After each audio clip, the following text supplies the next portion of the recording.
Park Ji-soo said it loud enough for the whole floor to hear.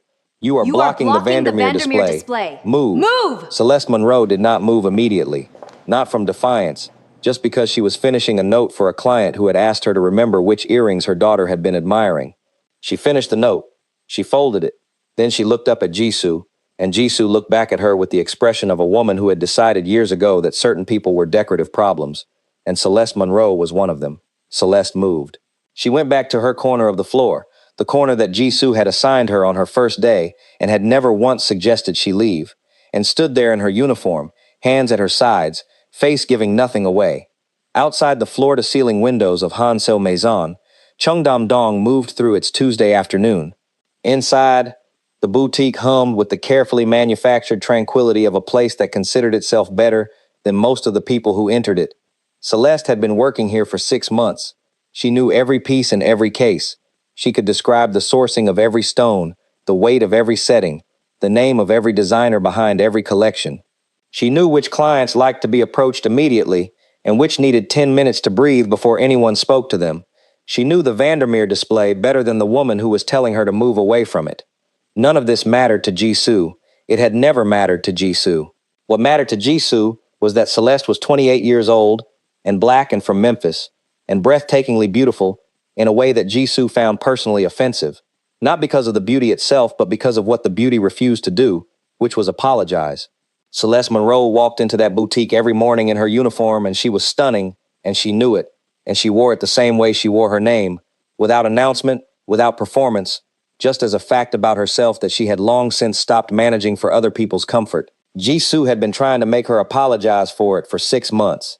She moved her station. She gave her clients away before Celeste could get to them.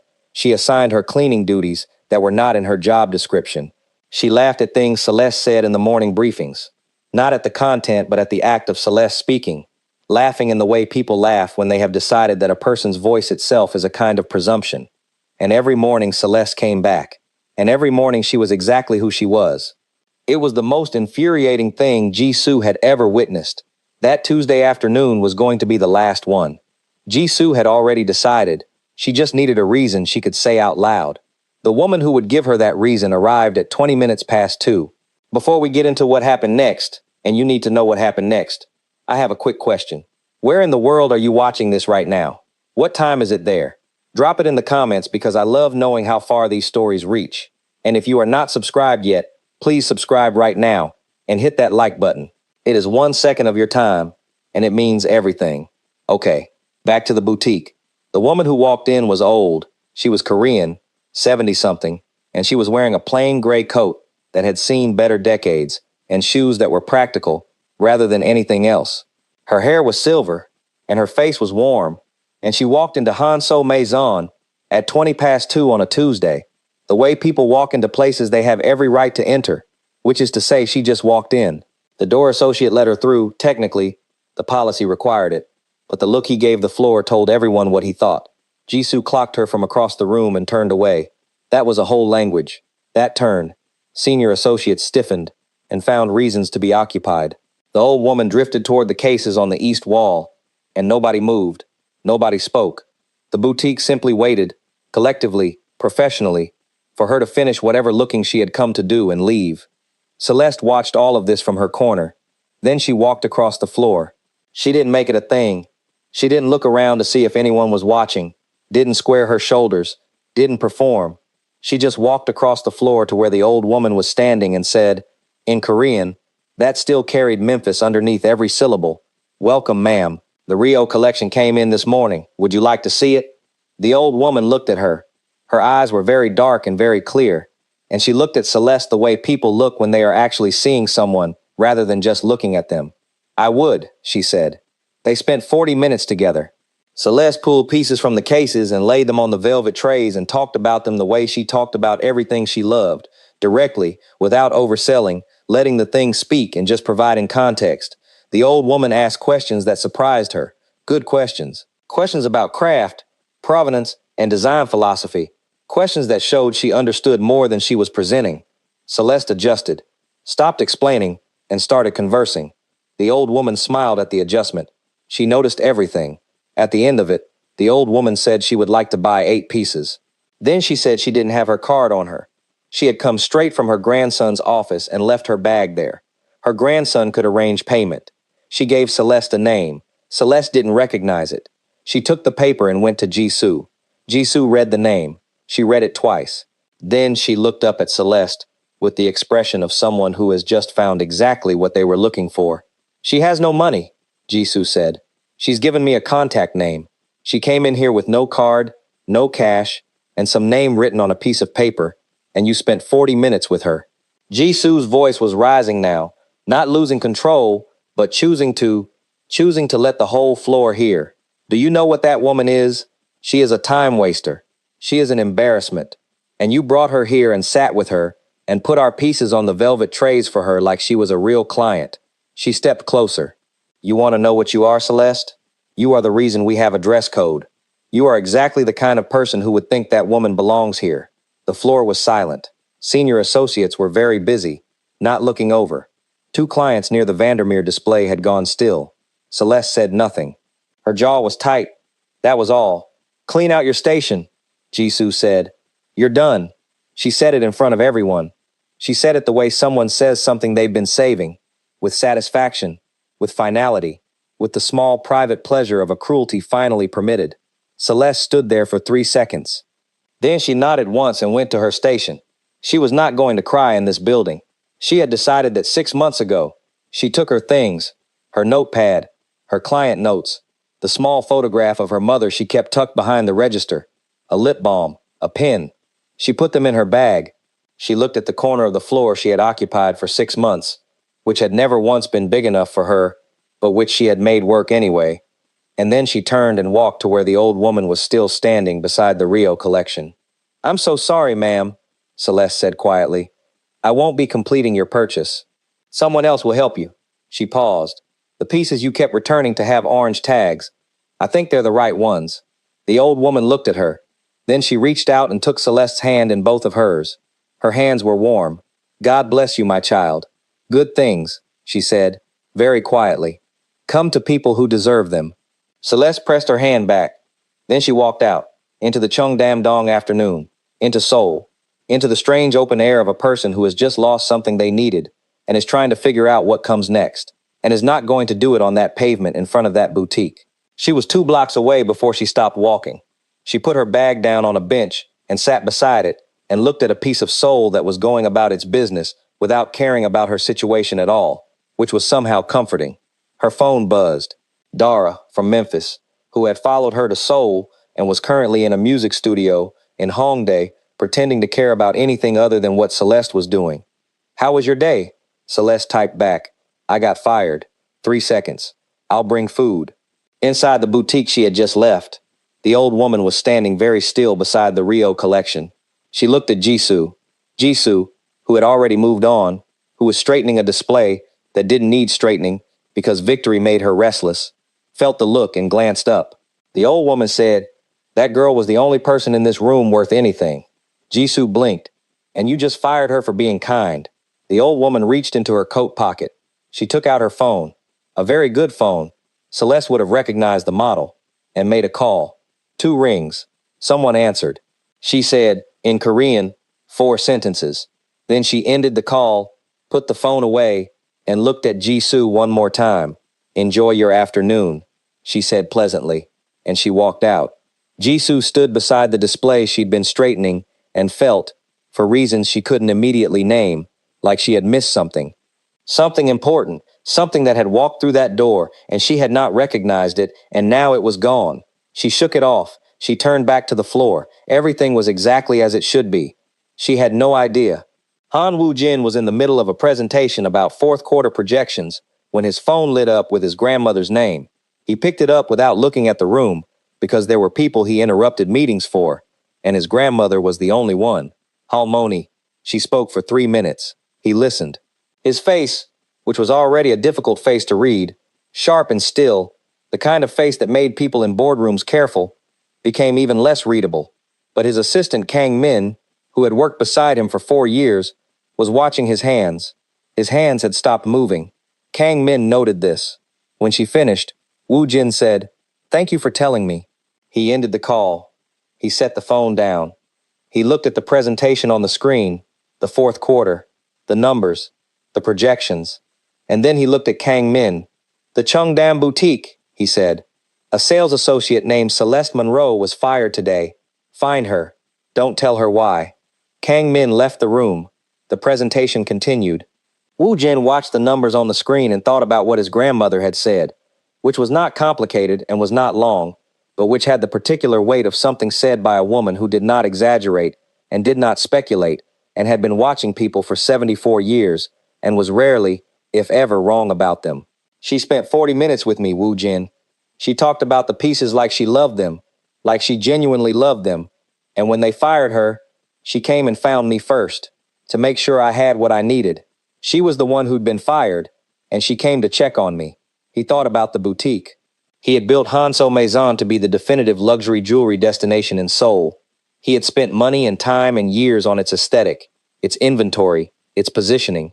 He had not, apparently, spent enough time on who was actually running the floor and what they were doing with the people who walked through the door. He thought about his grandmother walking in alone in her gray coat, and nobody moving, and one person, the one they fired, walking across the floor anyway. He thought, that is exactly the kind of person I have been looking for. The kind that does the right thing when there's nothing in it for them. The kind that is not performing. He did not, at that point, know anything about Celeste Monroe beyond her name. He did not know she was from Memphis, or that her mother played jazz, or that she had been filling sketchbooks with jewelry designs since she was a teenager. He did not know she was the most beautiful woman he had been in the same room with in 3 years, because he had not yet been in the same room with her. All of that was coming. Kang Min found Celeste at a cafe 2 streets from the boutique. She was sitting with her bag between her feet and a sketchbook open on the table, drawing something, and she looked up when Kang Min introduced himself with the expression of someone who has had enough surprises for one afternoon and is not sure she has capacity for another. She called Dara from the bathroom. Han Seo Group, Dara said. Celeste, that is the company that owns the boutique that fired you. I know. So, their chairman wants to meet you? That's what his assistant said. Silence. Then, okay, you have to go. I'm not looking for sympathy. Girl, it is not sympathy. Go, and wear the navy. Celeste looked at herself in the cafe bathroom mirror. She was still in her uniform, the boutique uniform she was no longer employed to wear. She looked at it for a moment. Then she thought, no, she was not meeting anybody in that. She called Dara back. Can you bring me the navy? Dara arrived in 11 minutes with the dress and a sandwich and the energy of someone who had been waiting for this exact phone call. You look incredible, Dara said, watching her change. Don't do that. I'm not doing anything. I'm just noting that you look incredible and that the universe works in very interesting ways. She handed her the sandwich. Eat, and don't let them be weird to you. Han Seo Group's headquarters in Gangnam was the kind of building that said everything it needed to say before you got to the front door. Celeste had walked past it before without ever thinking she'd walk through it. She walked through it now with the sandwich still sitting uneasily in her stomach and her chin level. Han Woo Jin was already standing when she came in. That surprised her. She'd expected a desk, a person behind it, the deliberate power staging of someone who wanted her to cross the full length of a room toward them while they sat. Instead, he was by the window, and he turned when the door opened, and she had approximately 2 seconds to register that he was, and there was no other word for it, extraordinary looking, before she put that information somewhere useful and focused on the meeting. He said, I want to apologize for what happened today. She said, your company fired me.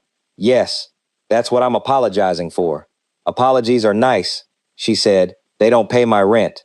His mouth did something that wasn't quite a smile. No, he said, they don't. He gestured toward the chairs. Sit down. Please?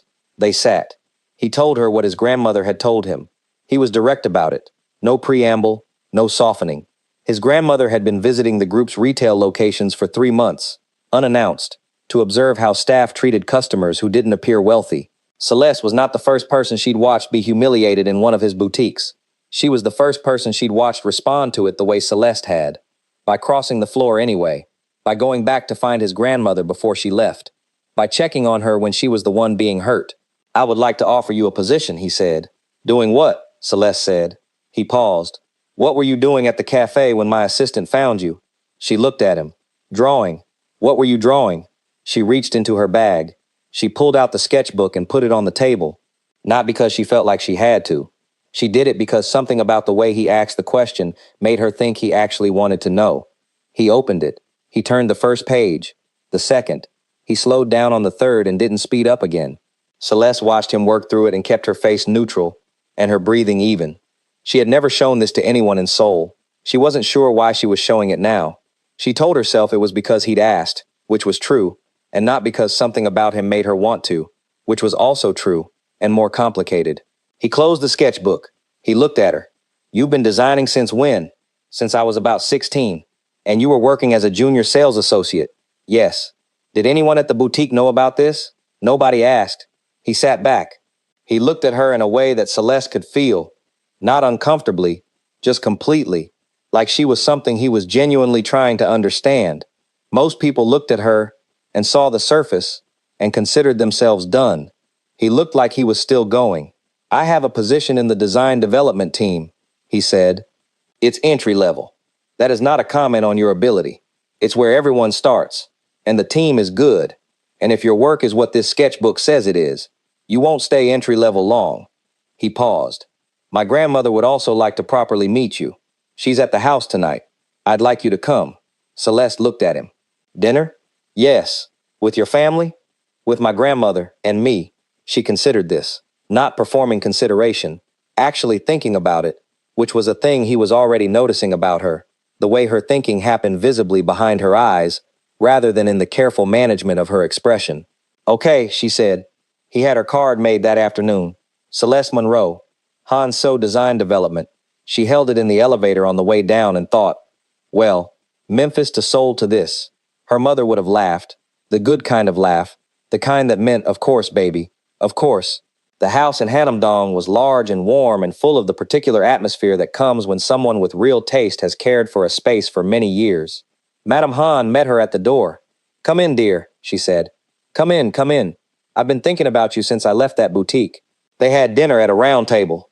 Just the three of them, which Celeste had prepared herself for, which is why she was not prepared for what happened 8 minutes in when the door opened, and a woman walked through it who had definitely not been expected, and definitely knew it and did not care. Yoon Sarah was 33 and Korean and beautiful in a way that announced itself and expected to be received as significant.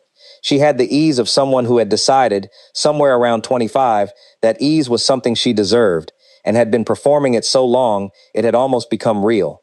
She came in from whatever she'd been doing that evening and stopped in the dining room doorway and looked at the table and absorbed the arrangement in under a second. Her eyes went to Celeste. They stayed there exactly long enough to be impolite, which Celeste understood was the point, and then they went to Woojin. I didn't know you had company, she said warmly. The warmth was technically impeccable. Celeste, Woojin said, this is Yoon Sarah. She's the director of brand partnerships. Oh, more than that. I hope, Sarah said, with a laugh that was light and careless and aimed precisely at Celeste like a pin.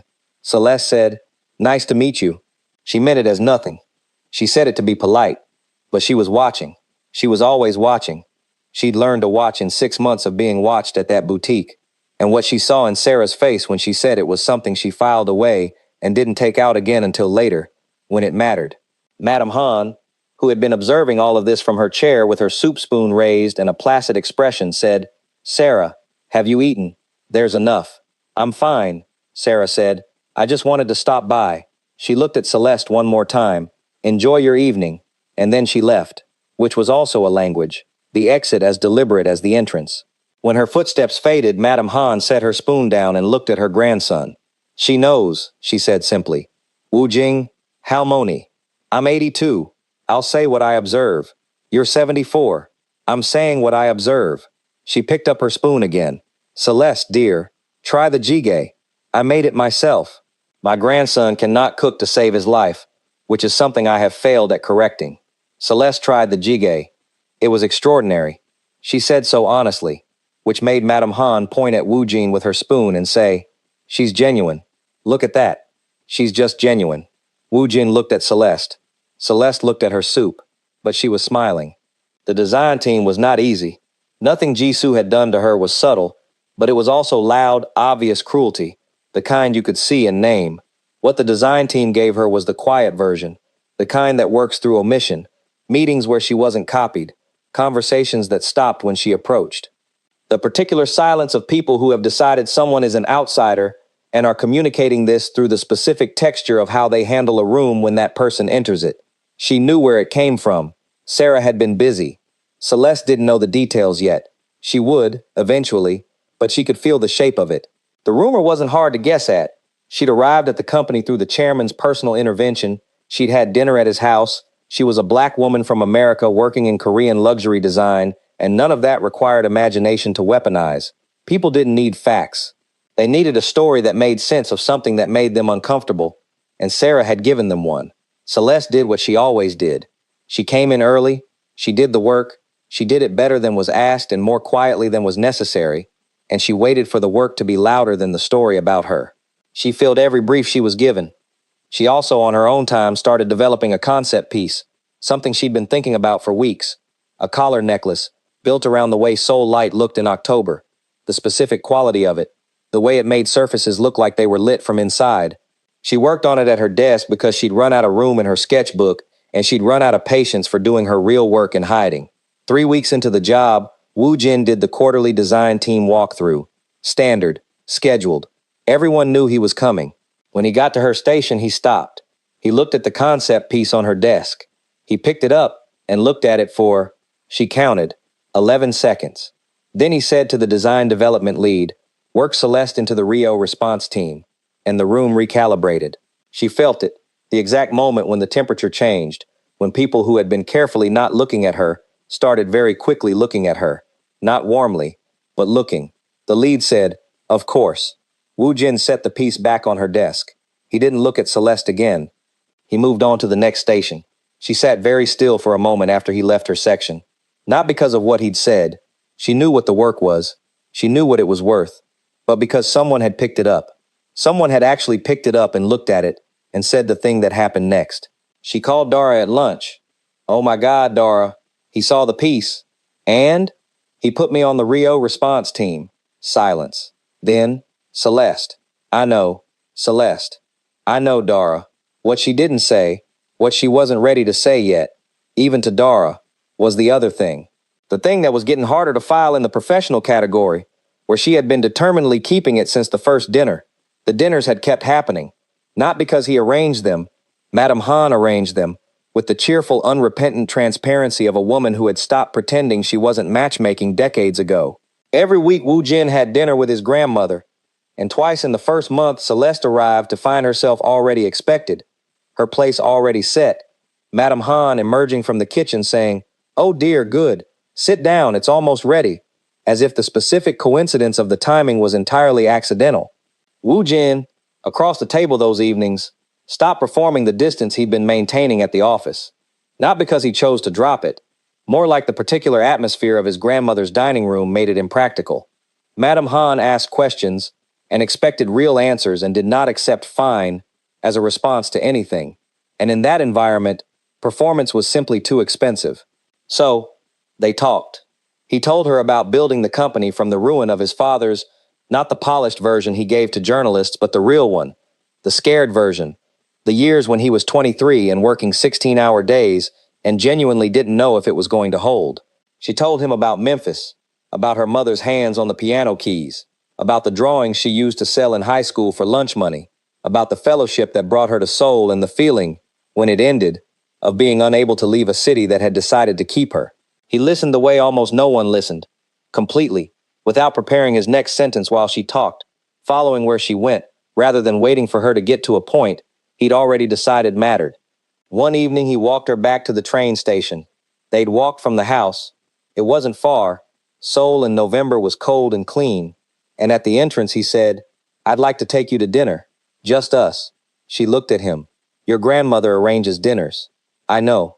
This would be me arranging one. Different restaurant, different purpose." She thought about it standing there on the pavement, which was not her performing thinking, but actually thinking. He watched her and didn't rush her, which was something she noticed about him. He never rushed her. He had never once in any conversation pushed past a pause, never filled her silences for her. It was such a simple thing. It mattered more than she could explain. "Okay, she said. He took her to a restaurant in Itaewon that was small and warm and full of the kind of food that required attention. They ate for 3 hours. The conversation went everywhere, from the work to the city, to the things people got wrong about luxury, to a long detour into whether the color of a stone changed its emotional register, and what that meant about the relationship between beauty and feeling, which was the kind of conversation Celeste had been having in her head alone for years and was having out loud for the first time with someone who didn't need her to explain what she meant. She got home at midnight. Dara was still up. How was dinner? Celeste set her bag down. She stood in the middle of her apartment and looked at the wall where she'd pinned some of her sketches. It was dinner, she said.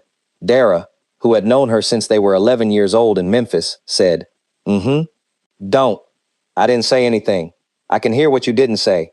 Celeste, baby, your face right now. Celeste turned around so Dara couldn't see her face, which she then spent a moment arranging into something more neutral. Go to sleep, she said. You like him. Good night, Dara. She liked him. She wasn't going to examine it yet. It was too new and too strange and too potentially complicated to examine yet. But she liked him. Not the chairman of a company, not the extraordinary-looking man who could fill a room without moving, not any of the structural facts of him. Him, the person who didn't rush her pauses and listened with his whole self and had looked at her sketchbook like it was something worth looking at. She went to sleep thinking about October light on Seoul surfaces. Sarah was thinking about something else entirely. She had watched that dinner happen from a table she had positioned herself at across the restaurant, not close enough to hear, close enough to see Celeste lean forward over something she'd said and watch Woo Jin's face do the thing she had been waiting 2 years for it to do, but not for her. For someone else. For this woman from Memphis who had shown up in his boutique and his house and now his restaurant, and who Sarah had miscalculated as a temporary inconvenience and was now understanding was something else. She left the restaurant before they did. She walked home through the November cold, and she thought about what she'd built and what she needed to protect and what she was willing to do to protect it. And by the time she reached her apartment, she had the shape of something in mind. She was going to need to think carefully. The photograph she'd had taken of the restaurant dinner was already being handled. A journalist she'd cultivated over 2 years was asking questions about the chairman's new design hire, about whether professional decisions were being made for professional reasons. That would run. That was already running. But it wasn't going to be enough. She needed something that looked like proof, something that would take Celeste out of the picture completely, and publicly, and permanently. She started making calls. 3 weeks later, Han Myung-ja returned to Seoul. She arrived from Paris with her luggage, and her elegance, and the particular authority of a woman who had rebuilt herself in a foreign city and returned home exactly as formidable as she'd left. She was 62 and beautiful in a structured way. Cheekbones, posture, the kind of presence that made people straighten up when she entered a room. She loved her son in the complicated way of a woman who had not been present for enough of his growing up and carried that knowledge like something she would not put down. Sarah had called her 3 days before she arrived, had told her things. Not lies, exactly. Sarah was too smart for crude lies. She'd used facts and arranged them. Woo Jin was involved with a member of his staff, an American, very young. It had happened quickly. People were talking. The press was interested. Myung-ja came home. She met Celeste once, in the lobby of headquarters. She had arranged it through Woo Jin's schedule, appearing at a time she knew Celeste would be coming through, and she stood in the lobby and looked at this young woman and conducted a calculation that Celeste could feel without being able to fully read. Myung-ja said, "You work in design development." "Yes, ma'am," Celeste said. "How long have you been in Seoul?" 2.5 years. "And before that?" "Memphis." A pause. "My son speaks well of your work." "That's kind of him." Myung-ja looked at her for another moment. She was not unkind. Celeste could see that. She was afraid, dressed as something colder. "I hope," she said carefully, "that you understand the complexity of your position here." Celeste looked at her steadily. "I understand that I work hard and I'm good at my job," she said. "I think that's the part that matters." Myung-ja said nothing more. She left. That evening, Woo Jin called Celeste and said, "My mother met you today." "She did. What did you think?" "She's protective of you," Celeste said. "That's not a bad thing." A pause. "She's difficult. So is Seoul. I'm still here." He was quiet for a moment. Then, "I told her your work is the best in the department." "That's true. I also told her that what I do outside the office is not a board decision. That's also true. Another pause. I'm sorry she made you feel. Woo Jin, Celeste said. I'm okay. I've been okay before and I'll keep being okay. Stop apologizing for your family's learning curve. He laughed. A real one. Short and surprised. She'd made him laugh before, but always slightly unexpectedly. Like he kept forgetting she might. She liked it every time. Then came the gala. The Hanso Annual Design Gala was the most significant event in Seoul's luxury calendar. This year it mattered more than most because the new collection was premiering. The collection that had grown from the response team work, the collection that had Celeste's concept piece as its centerpiece, the one Woo Jin had picked up from her desk and decided the whole line should speak to. Her name was in the program notes. She had read that 3 times. Sarah had been planning for 3 weeks. The gala was everything it was supposed to be. Packed, beautiful, the particular electricity of an industry watching itself be celebrated. Celeste wore black. She talked to clients and press and international buyers, and she talked about the collection like she knew it, because she had made part of it, and knowing it was not performance. A journalist found her near the East display at 9:30. Young, Korean, friendly. She asked about the collection, about the design philosophy, about Celeste's background. Celeste answered. The conversation was easy, wide-ranging. Moved from the collection to Seoul to the Hanso brand identity. Nothing in it felt wrong. The journalist had a recording device in her pocket. What the journalist published the following morning, exclusive. Han Seo, design hire, spoke openly about client data at Gala, was built from sentences taken out of context and laid beside confidential client registry information that the journalist had received separately, attributed in the piece to a source within the design department. Celeste's phone started ringing at 11:30 that night. She was asleep. Then she wasn't. She read the article in the dark of her apartment at midnight and felt something drop through her stomach that wasn't quite fear, but was in the same building. She called Dara. I didn't give anyone client data, she said. I don't have access to client registry data. I'm junior design staff. I know, Dara said. Read me the quotes. Celeste read them. Dara was quiet. Those are real things you said, Dara said slowly, but not about client data. No, I told them about the collection, about design philosophy. Someone put them next to information I never had and made it look like it came from me. Another silence. Who has access to that client registry? Celeste thought about it. Senior brand partnerships, she said. Directors and above. A long pause. Celeste, Dara said. I know, Celeste said. They sat on the phone together in the dark and didn't say the name because they didn't have proof yet. But they both knew. At 1:17 in the morning, Woo Jin called. She picked up. I know you didn't do this, he said. No question in it. Not even a half question. Something in her chest loosened. Just slightly. Just enough to breathe properly. How? Because I know who you are. He said it like it was the simplest fact in the world, which was almost more than she could hold. Tell me everything that happened tonight, from the moment you arrived, which she told him. He listened. The whole thing, every detail, including the journalist, including the conversation, including every sentence she could remember saying, and the ones she couldn't. He asked her 4 questions. Short, precise questions that told her he was already doing something with what she was giving him. Go to sleep, he said. Come to work in the morning. Your name is in the program notes of that collection, and I am not removing it. Woo Jin! I mean it. Sleep. She lay in the dark after he hung up, and looked at the ceiling of her apartment, and thought about a man who had picked up a sketchbook and actually looked at it, who didn't fill her silences, who had called her at 1 in the morning and said, I know who you are, like it was the simplest thing. She was not okay, exactly, but she was something close to it. She went to sleep. Han Woo Jin gave the investigation to his head of security and his legal team at 7 in the morning. He told them 2 things, be thorough and be fast. Every document in the Hanso confidential registry had embedded metadata, invisible, permanent, recording every access, every print, every transmission. The brief that had appeared in the journalist's hands had been accessed 11 days before the gala. The terminal was in the Brand Partnerships Directorate. The user was Yoon Sarah. The audio analysis of the journalist's recording took 4 hours. Legal had it done by noon.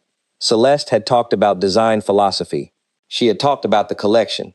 She had never referenced a single client name, a single data point, a single number. The journalist had been given the client information separately and had arranged the story to imply Celeste was the source, because that was how Sarah had constructed it. The journalist, once legal counsel made contact, understood immediately what she'd been used for and cooperated completely. By 1:30 in the afternoon, the evidence was assembled. Sarah was called to Wu Jin's office at 2 o'clock. She came with the controlled composure of someone who had prepared for this possibility and had decided that composure was the best response. She sat across from him, and she was beautiful and immaculate and absolutely certain she had covered everything. He put the metadata report on the desk. He put the audio analysis beside it. He looked at her. "The client brief you accessed 11 days ago," he said. "The one on your terminal. The one that appeared in a journalist's hands the night of the gala." Sarah looked at the documents. Something crossed her face. Not panic. Something colder. The specific expression of someone watching a structure they built very carefully come down. "I can explain. You accessed confidential client data," he said. "You gave it to a journalist. You framed a member of my staff. You engineered a story designed to destroy her reputation and her career." He was very quiet, very still. "I need you to tell me why, because I am genuinely trying to understand it." Sarah was silent for a long moment. Then she said, "She doesn't belong here." He looked at her. "She just appeared," Sarah said, and the control in her voice was fraying now, something real coming through. "She appeared out of nowhere, and you looked at her like." She stopped. "Like what?" he said. "Like I wasn't in the room." The office was completely silent. Wu Jin looked at this woman, who had been beside him for 2 years, and had spent 2 years mistaking proximity for something it was not. He did not feel angry. He felt tired.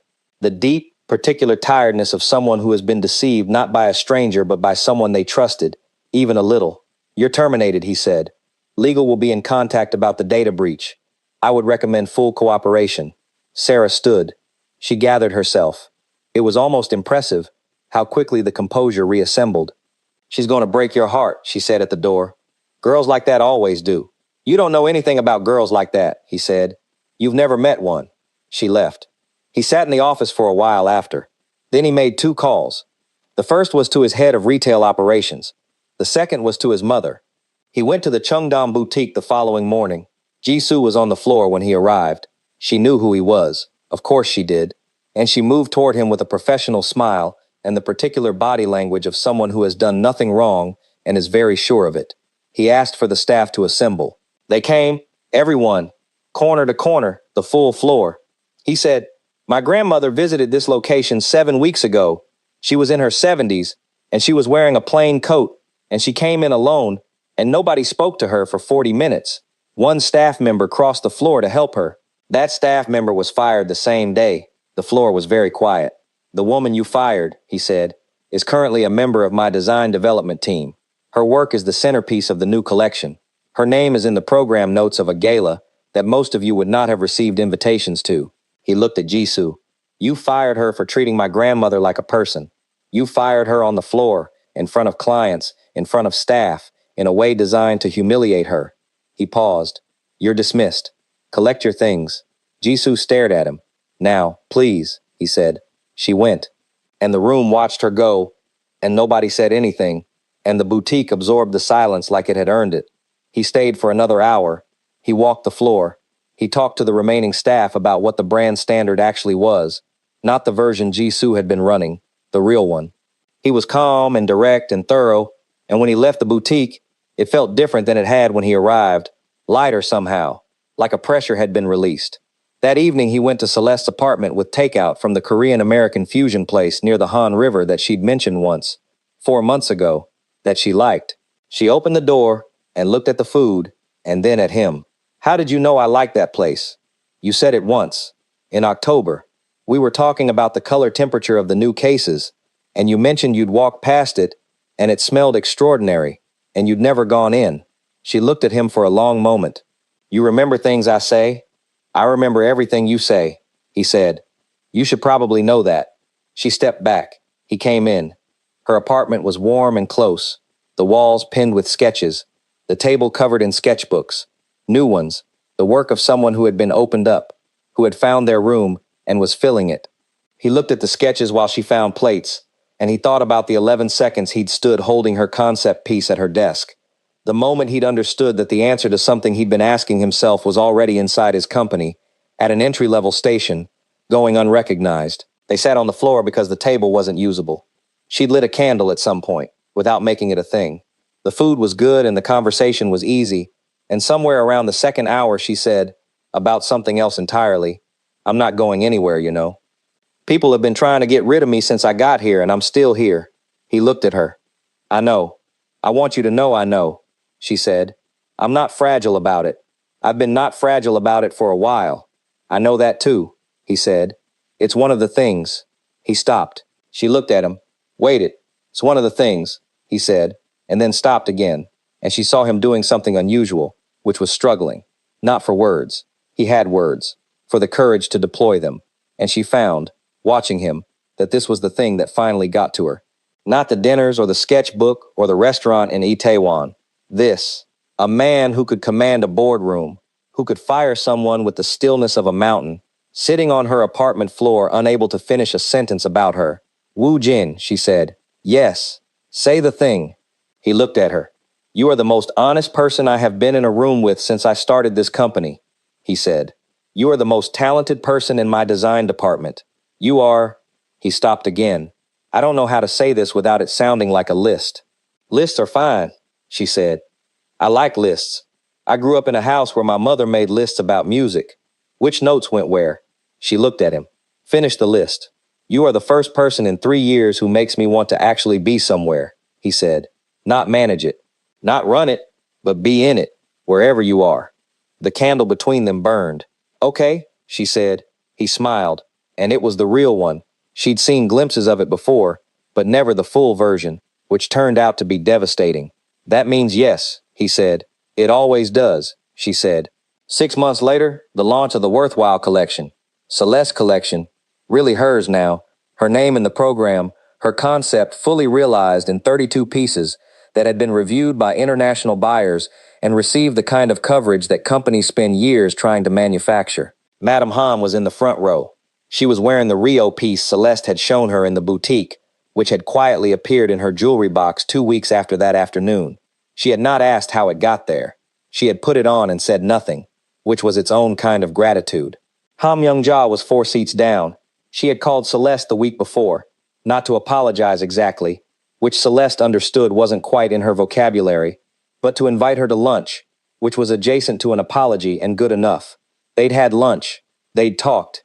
Myung-ja had looked at the sketches Celeste had brought, because Celeste had figured out that this woman communicated through judgment of competence, and the sketches were the most direct language she had. Myung-ja had looked at them for a long time. Then she'd said, "These are exceptional." Celeste had said, "Thank you," and the lunch had gotten easier from there. Myung-ja was wearing a piece from the collection tonight. She had chosen it herself. Dara was in the 3rd row in the most dramatic earrings in the entire line, taking photographs, making sounds that were disrupting the people around her and not stopping. At the end of the presentation, Madame Han found Celeste near the window. She took her hands in both of hers. "Good things," she said, "come to people who deserve them." Celeste looked at this small, precise, extraordinary woman who had walked into a boutique in a plain gray coat and changed everything. "You planned the whole thing," she said. "I planned nothing," Madame Han said, with great dignity. "I went looking. You were what I found. What happened after that was just—" She waved a hand. "The world doing what it does when the right people find each other." Celeste squeezed her hands. "Thank you. Thank yourself," Madame Han said. "You crossed the floor. 1 year later, a boutique in Cheongdam-dong. New management. A woman named Song Hyun who had worked her way up through the design team and ran the floor the way it should have always been run. Every person who walked through that door treated like they were worth something. Because they were. Because that was the brand standard and always had been, regardless of what it had looked like for a while. The window display had Celeste Monroe's name on it. She stood outside on the pavement with Woo Jin beside her and looked at her name in that window and felt something complete itself. Some loop that had opened on a Tuesday afternoon when a floor manager pointed and said, "Move," and she moved, and then went back to the corner and held the edge of the counter until her hands stopped shaking. "Okay," he said. "More than," she said. He took her hand. She let him. They stood there on the Cheongdam-dong pavement in the Seoul afternoon, and the city went about its business around them, indifferent and enormous and beautiful. And Celeste Monroe from Memphis, Tennessee, who had crossed a floor for an old woman when there was nothing in it for her, stood in front of her own name in a window and thought, yes, this is exactly right. This is exactly what it was always supposed to be. They went inside. The door opened wide. The boutique received them the way all spaces should receive the people who come through their doors, as if their presence was the whole point, because it was. And if you made it all the way here, drop a comment right now.